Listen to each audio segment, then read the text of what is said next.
बच्चों class 7 NCERT maths में मैं आपको चैप्टर नंबर 3 में 3.1 हल करा चुका था, जिसमें हमने माध्य पढ़ा था, परिसरों पढ़ा था। आज हम एक्सरसाइज नंबर 3.2 पढ़ेंगे और जिसमें हम पढ़ने वाले हैं बहुलक और माध्यक।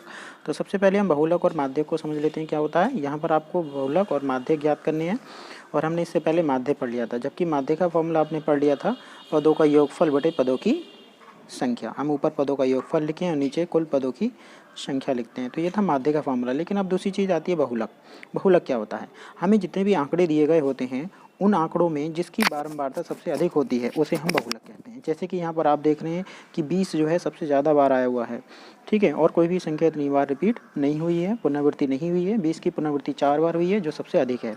इसलिए बहुलक वह संख्या होती है जिस आंकड़े की आवृत्ति यानी पुनरावृत्ति सबसे अधिक बार होती है उसे हम बहुलक कहते हैं।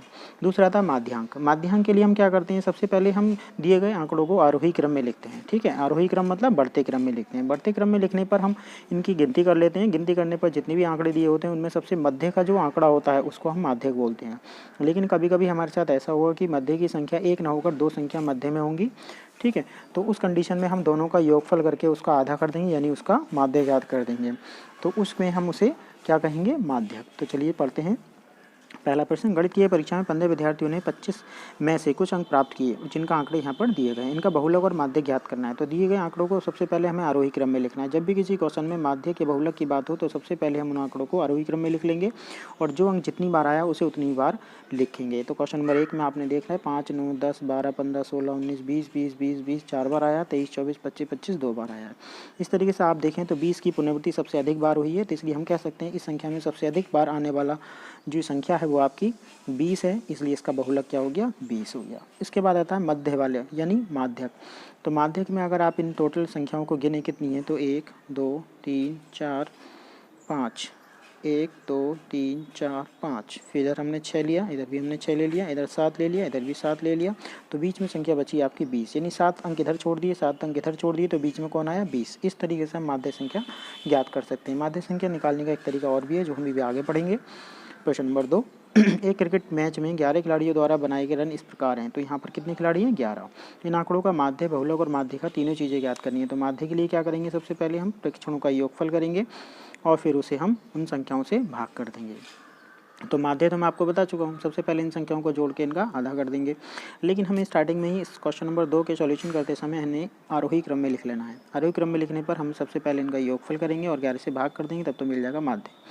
सबसे अधिक बार आप देखें तो 15 की पुनरावृत्ति हुई है, 15 की पुनरावृत्ति 3 बार हुई है। इसका मतलब इन संख्याओं का बहुलक क्या हो जाता है, 15 हो जाता है। फिर हम इन आंकड़ों को अगर गिन लेते हैं 11, तो 11 में अगर हम 5 इधर छोड़ दें, 5 इधर छोड़ दें, तो बीच में जो आपका छठा स्थान होगा वो आपका माध्य संख्या कहलाएगी। तो माध्य क्या है, माध्य का आपका 15 है, ठीक है। इन आंकड़ों के माध्य, बहुलक और माध्यक तीनों ही क्या है, समान नहीं है, ठीक है, क्योंकि यहाँ 39 आया, यहाँ 15 आया और यहाँ भी 15 है। चलिए आगे बढ़ते हैं।